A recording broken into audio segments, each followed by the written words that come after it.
In February of 1887, the Braithwaite County Circuit Court clerk wrote down a marriage certificate. The groom, Jasper Caldwell, wrote that his age was 43 years. The bride, Nellie Brahm, was 13. The document had no problems and no law breaking. It was simply another entry in the marriage book, as normal as any other. Before we dive into the story, quick question. What's the creepiest case you've ever heard or experienced? Write it in the comments. Let's compare notes. And while you're here, make sure you click the like button and subscribe. We're building a community of truth seekers who aren't afraid of the dark. Now let's continue with the story. The certificate itself still exists in the county files, saved in a leather-covered book alongside hundreds of other marriage records from that winter. The paper has turned yellow with age. The ink has faded to a pale brown, but the details can still be read. Jasper Caldwell signed with a firm, practiced hand. Nellie's signature appears smaller, more careful. The letters were formed with the careful exactness of someone recently taught to write. Below both signatures sits the mark of Vernon Brahm, her father, giving the parental permission required by territorial law for brides under the age of 16.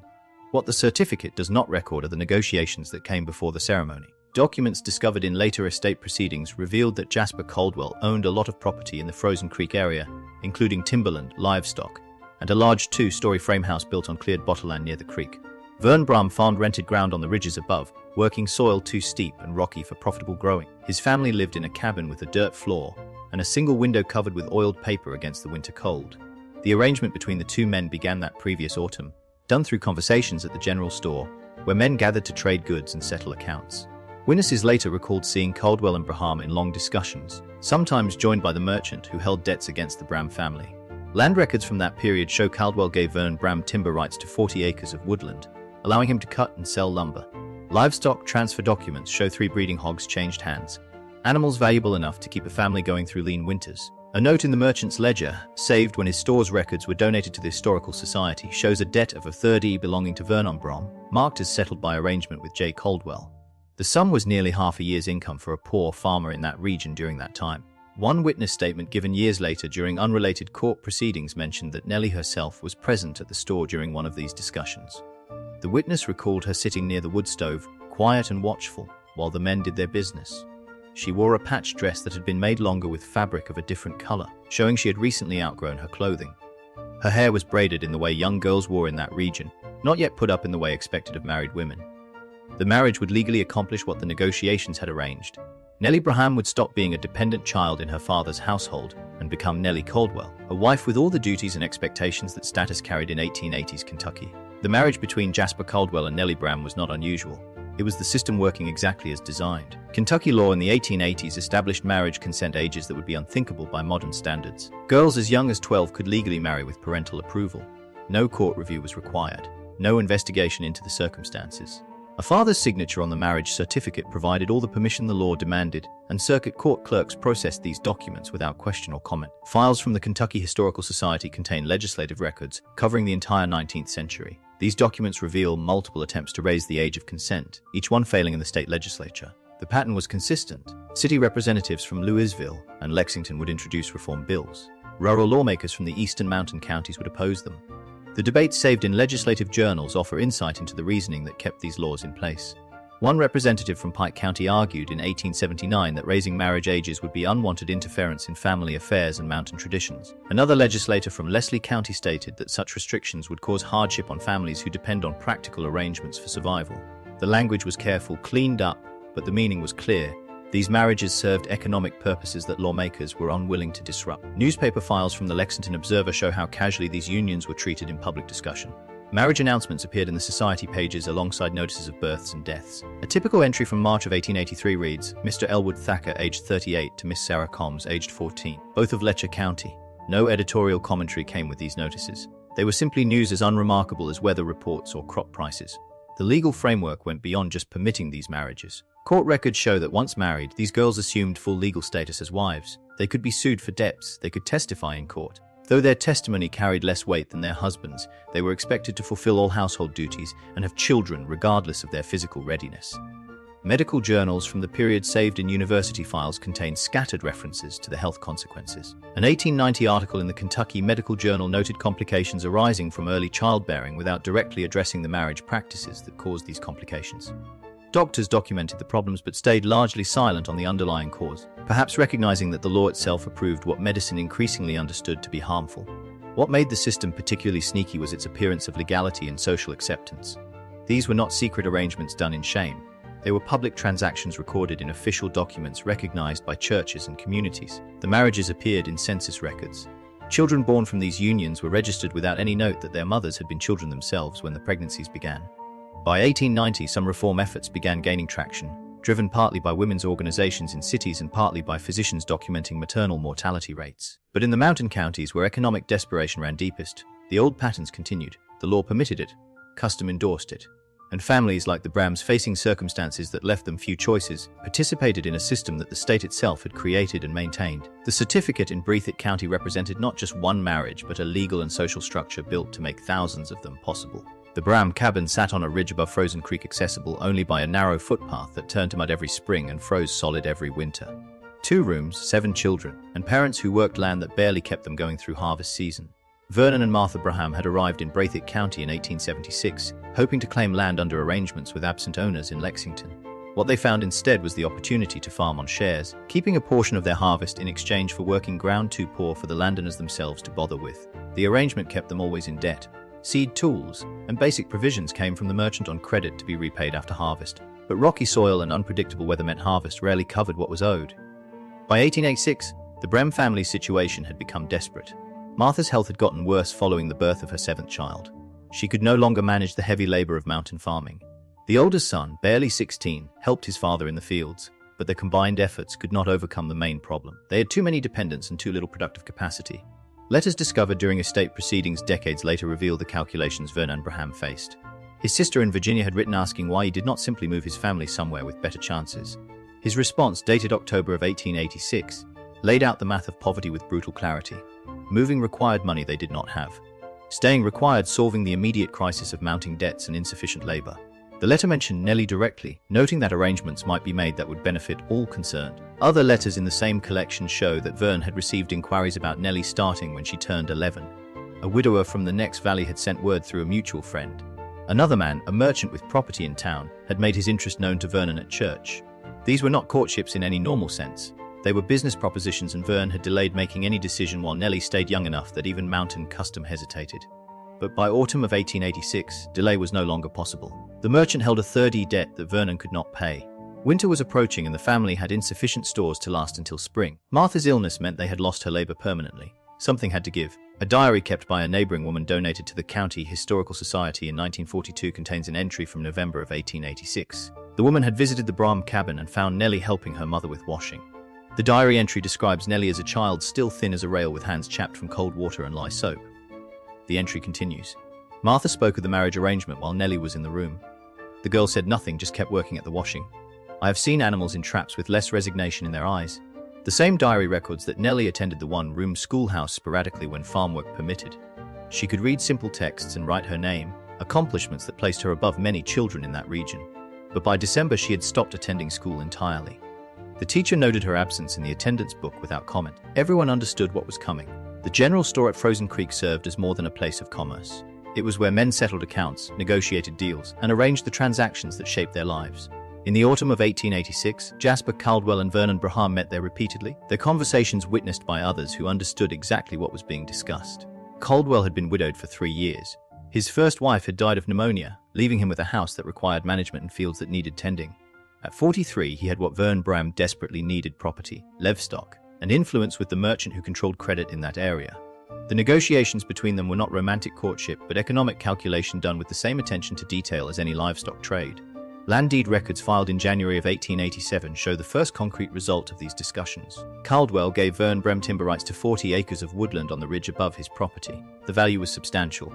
Timber could be cut, hauled to the railroad depot, and sold for cash money, a rare commodity in a region where most transactions happen through barter and credit. For a man in Vernon's position, this represented potential income that could clear debts and provide security his family had never known. The second element involved livestock. Documents recording animal transfers show 3 breeding hogs moved from Caldwell's property to Vern Braham in December of 1886. These were not ordinary animals. Breeding stock represented wealth that reproduced itself, providing meat, additional animals to sell, and ongoing value. For a family surviving on the edge of subsistence, 3 breeding hogs could mean the difference between hunger and sufficiency. The third part appeared in the merchant's ledger. The 30 debt that had hung over the Bram family was marked settled by arrangement with J. Caldwell in early December. The merchant, who attended the same church as both men, and witnessed their negotiations at his store, had agreed to accept payment from Caldwell in exchange for clearing Vernon's account. The sum was more money than Vernon could have earned in 6 months of farm labor. A court transcript from 1894 involving an unrelated property dispute contains testimony from a man who frequented the general store. He recalled seeing Caldwell and Bram in discussion there multiple times that autumn.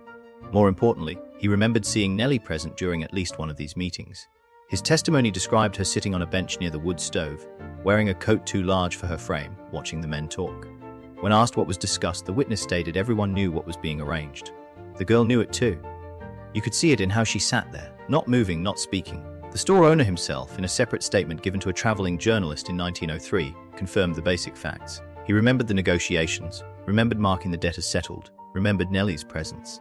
When asked if he had any concerns about helping such an arrangement, he responded that it was not his place to interfere in legal matters between families. The law permitted it, custom endorsed it. His role was simply to record the transactions in his books.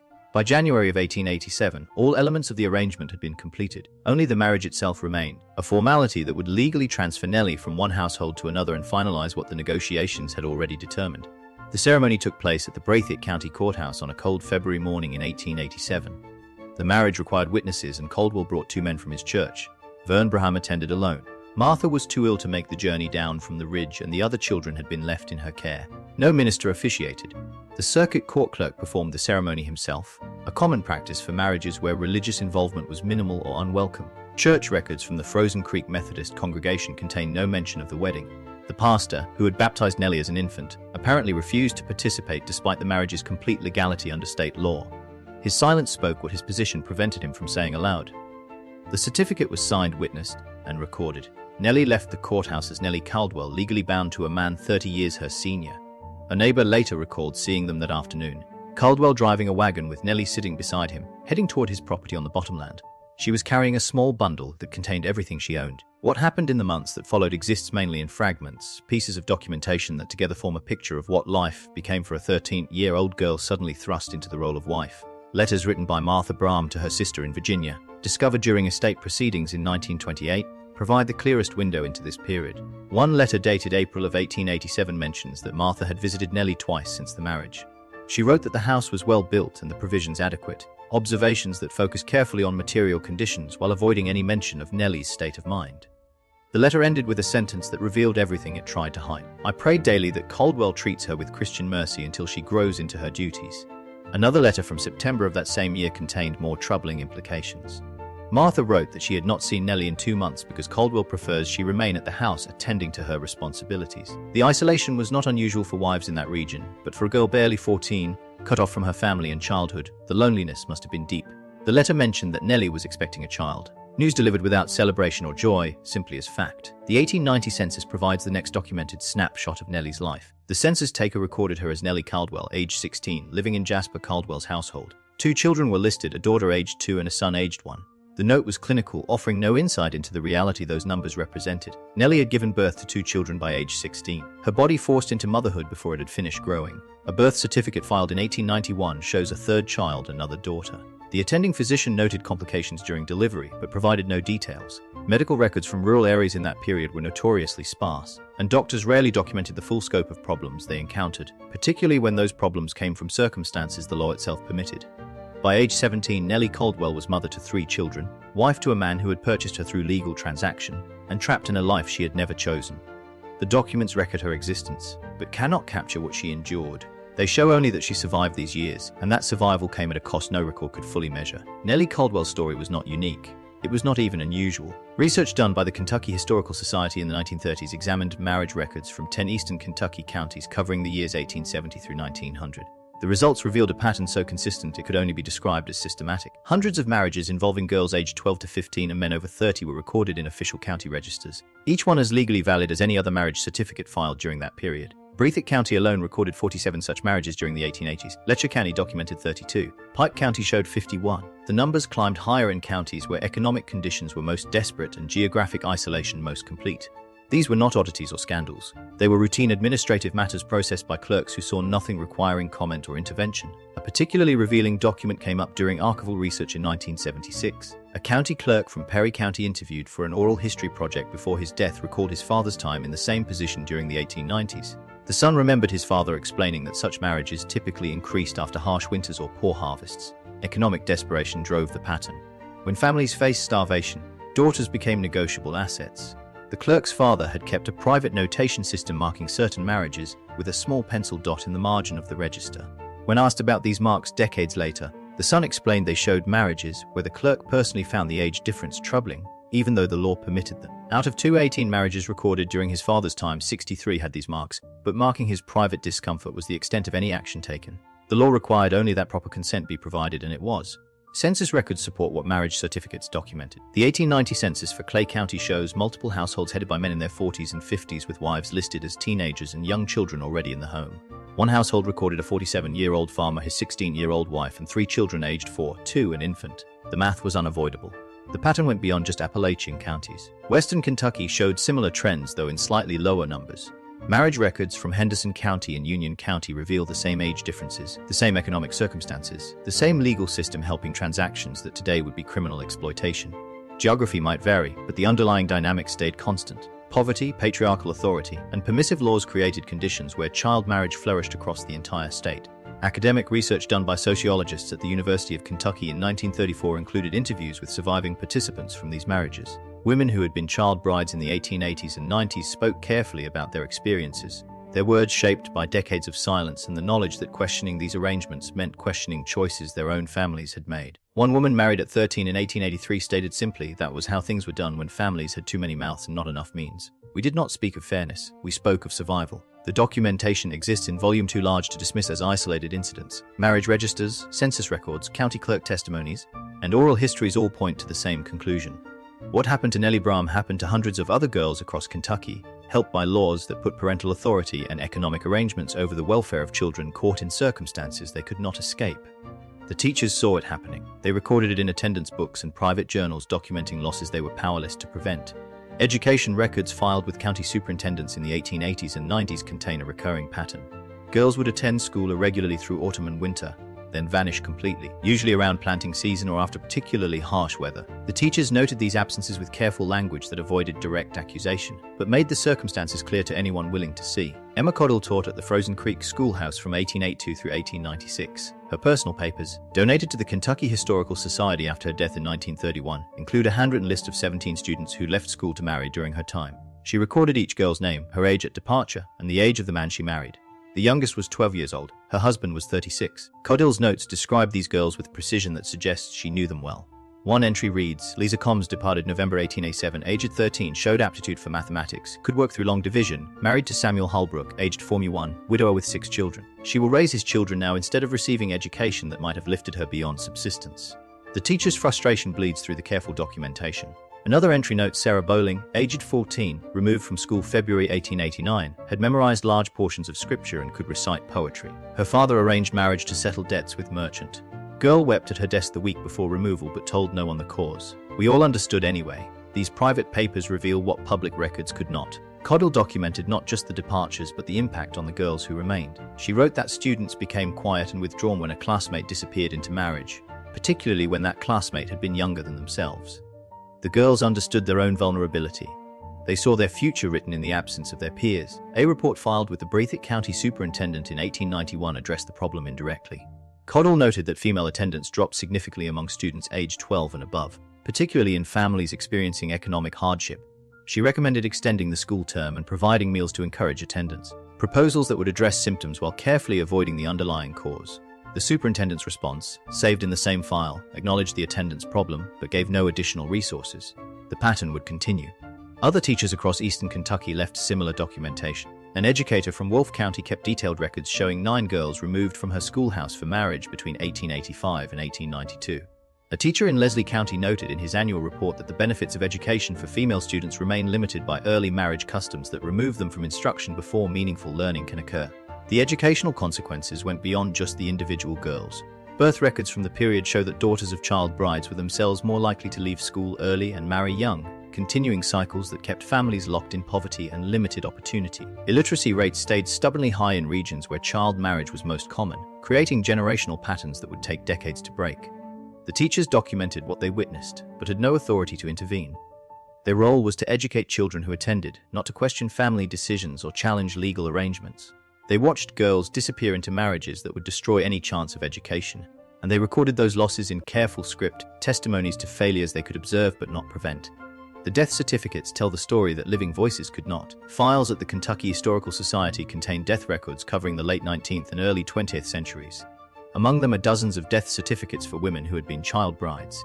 Their causes of death following patterns that medical professionals of the era documented but rarely discussed publicly. The most common cause listed was childbirth complications, a clinical term that hid the brutal reality of bodies destroyed by pregnancies they were too young to sustain. Nellie Caldwell's death certificate was filed in Breathitt County on August 14, 1902. She was 28 years old. The cause of death was recorded as complications of childbirth, 7th pregnancy. The attending physician noted excessive bleeding, but provided no additional details. The certificate listed 6 living children, ages ranging from 15 years down to 2.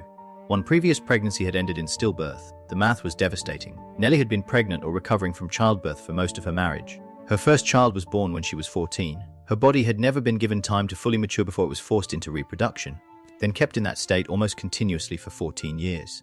The complications that killed her were likely building throughout that entire period, her system breaking down little by little under demands it was never meant to bear. Cemetery records from the Frozen Creek burial ground show Nellie was buried in a plot beside Caldwell's first wife, another woman who had died young, though from disease rather than childbirth. The stone marking Nellie's grave listed only her name, birth year, and death year. No mention of beloved wife or devoted mother, just the bare facts of existence. Her 6 children, ranging from toddler to teenager, were left in Caldwell's care. Medical journals from the period contained scattered references to what doctors were observing. An 1896 article in the Kentucky Medical Journal discussed maternal mortality rates among women under age 20, noting significantly higher death rates compared to women in their 20s. The article attributed this to physical immaturity and insufficient pelvic development, medical language for bodies too young to safely bear children. But the article stopped short of addressing why so many young women were experiencing these complications, carefully avoiding any mention of the marriage practices that created the problem. Death certificates for other child brides from that era show similar patterns. A girl married at 12 in County died at 19 from childbed fever after her 4th birth. Another married at 13 in Letcher County died at 23. Her certificate noting exhaustion following prolonged labor. The causes varied in specifics but pointed to the same underlying reality. These girls' bodies were being used up, worn down by repeated pregnancies before they had finished growing. The consequences went beyond just mortality. Orphan court records from multiple counties show numerous cases of children left dependent on extended family or county poor farms after their young mothers died. These children often entered the same cycles of poverty and limited opportunity that had trapped their parents. Some of the daughters would themselves become child brides, continuing patterns across generations. Caldwell remarried in 1904, 2 years after Nellie's death. County records show his 3rd wife was 22 years old, notably older than his previous brides. Whether age and experience had taught him something, or whether community attitudes were finally beginning to shift remains unclear. What is certain is that Nellie Caldwell spent her entire adult life bearing and raising children, and that life ended decades earlier than it should have. Another casualty of laws that permitted exploitation to flourish under the guise of marriage. Change came slowly, resisted at every step by those who benefited from the old arrangements. The first serious attempt to reform Kentucky's marriage age laws appeared in the state legislature in 1892. A representative from Jefferson County introduced a bill that would raise the minimum marriage age to 14 with parental consent and 16 without. The bill died in committee, opposed by rural legislators who argued it would create unnecessary interference in family matters and regional customs. But pressure was building from multiple directions. Women's organizations in Louisville and Lexington had begun working with national suffrage movements, and marriage age reform became part of their broader agenda. These groups understood that girls married at 12 or 13 would never receive education, would never develop independence, would remain trapped in cycles of dependency and reproduction that prevented any possibility of self-determination. Medical professionals added their voices, though more cautiously. The Kentucky Medical Association published a report in 1897 documenting maternal mortality rates among teenage mothers. The statistics were undeniable. Girls under 16 died in childbirth at rates significantly higher than women in their 20s. The report stopped short of directly criticizing marriage practices, instead framing the issue as a medical concern requiring legislative attention. The strategy was deliberate. Doctors understood that attacking established customs would alienate the rural communities they served, so they presented the problem as one of health rather than morality. Newspaper editorial pages began reflecting changing attitudes, at least in city areas. The Louisville Courier-Journal ran a series in 1903 examining marriage practices in eastern Kentucky counties. The articles presented the facts without sensationalism, letting the numbers speak for themselves. One piece noted that in some counties nearly 20% of marriages involved girls under 15. Another documented the connection between child marriage rates and poverty, illiteracy, and maternal mortality. Legislative efforts continued throughout the first 2 decades of the 20th century. Each attempt to raise marriage ages faced opposition, but the margins narrowed. A bill in 1907 passed the House but failed in the Senate. Another effort in 1912 came within 3 votes of passage. The arguments against reform stayed consistent. These laws would hurt poor families who depended on marriage arrangements for economic survival, would impose urban values on rural communities, would interfere with parental authority. But the social landscape was shifting. The generation of women who had been child brides in the 1880s and 90s were now adults, some willing to speak about their experiences. Oral histories collected in the 1920s include testimony from women who described marriages entered at 13 or 14 as arrangements we endured rather than chose. Their voices combined with medical evidence and sustained advocacy from reform organizations gradually eroded support for the old system. The breakthrough came in 1920. Kentucky raised the minimum marriage age to 16 with parental consent, 18 without. Violations could now result in prosecution, though enforcement remained inconsistent, particularly in isolated regions where old customs died hard. Court records from the 1920s show some prosecutions for statutory violations, a dramatic shift from the previous era when such arrangements had been not merely legal but routine. The law had changed, but the damage spanned generations. Thousands of girls had been married as children under laws the state had created and maintained. Their lives, their health, their potential had been sacrificed to economic systems and patriarchal customs that legal reform came too late to save them from. The marriage certificate still exists in the Breathitt County archives, filed among thousands of other documents from that era. Jasper Caldwell's firm signature, Nellie Brahm's careful letters, Vern Brahm's mark of consent, all perfectly legal, all utterly devastating. Modern historians examining these records face an uncomfortable truth. These were not hidden crimes or secret abuses. They were public transactions helped by law, endorsed by custom, and recorded in official documents that survive today as testimony to what was once allowed. The certificate for Jasper Caldwell and Nellie Bram represents not an oddity but a system, one that operated openly for decades while transforming children into wives and mothers before they had finished being children themselves. Research into Kentucky's 19th-century marriage practices has forced a reckoning with how societies can normalize exploitation through legal mechanisms. When the law permits something, when custom endorses it, when economic desperation makes it seem necessary, even deep harm can become routine. Girls like Nellie existed within a framework that gave them no protection, no choice, no escape from arrangements their families made and the state approved. Academic studies examining these historical patterns emphasize the importance of understanding context without excusing harm. The economic conditions in eastern Kentucky were genuinely desperate. Families faced real starvation, real debt, real consequences if they could not find ways to survive. But desperation does not transform exploitation into something acceptable. It simply reveals how vulnerability gets weaponized when legal systems put property rights and patriarchal authority over human dignity. The patterns went far beyond marriage age. These same legal and social structures permitted other forms of control and abuse, all justified through similar reasoning about custom, necessity, and family autonomy. Understanding how child marriage worked in 19th-century Kentucky sheds light on broader truths about how power operates, how laws can help rather than prevent harm, and how normalizing language hides the reality of what is being done. Nellie Caldwell died at 28. Her body worn out from bearing children she began having at 14. Her 6 surviving children grew up in the same poverty that had trapped their mother, several of her daughters entering marriages while still in their teens. The cycles continued themselves across generations, enabled by laws that took decades to change and customs that lasted even longer. The archival evidence stands as testimony to real lives, real suffering, real girls whose childhoods ended through legal mechanisms that today we recognize as fundamentally wrong. Social acceptance and legal permissibility do not equal moral rightness. The fact that something can be done, that law allows it and custom endorses it, does not make it acceptable. History teaches this lesson repeatedly, but each generation must learn it anew. The marriage certificate remains in the archives, a documented example of practices that once flourished throughout Kentucky and across much of America. It serves as a reminder that legal systems can enable terrible harm, that vulnerability based on age, gender, and poverty has always been exploited, and that progress requires confronting uncomfortable truths about what our predecessors permitted and participated in. This is the story we must remember, not to condemn those caught in impossible circumstances, but to understand how systems of exploitation work and persist. The past cannot be changed, but it can teach us to recognize when law and custom serve power rather than justice. If this story disturbed you as much as it should have, click that like button. Subscribe because we're not finished uncovering the truths that history tried to bury. Share this video with someone who needs to understand that just because something was legal doesn't mean it was right. The archives are full of stories like Nellie's, and every single one of them deserves to be told.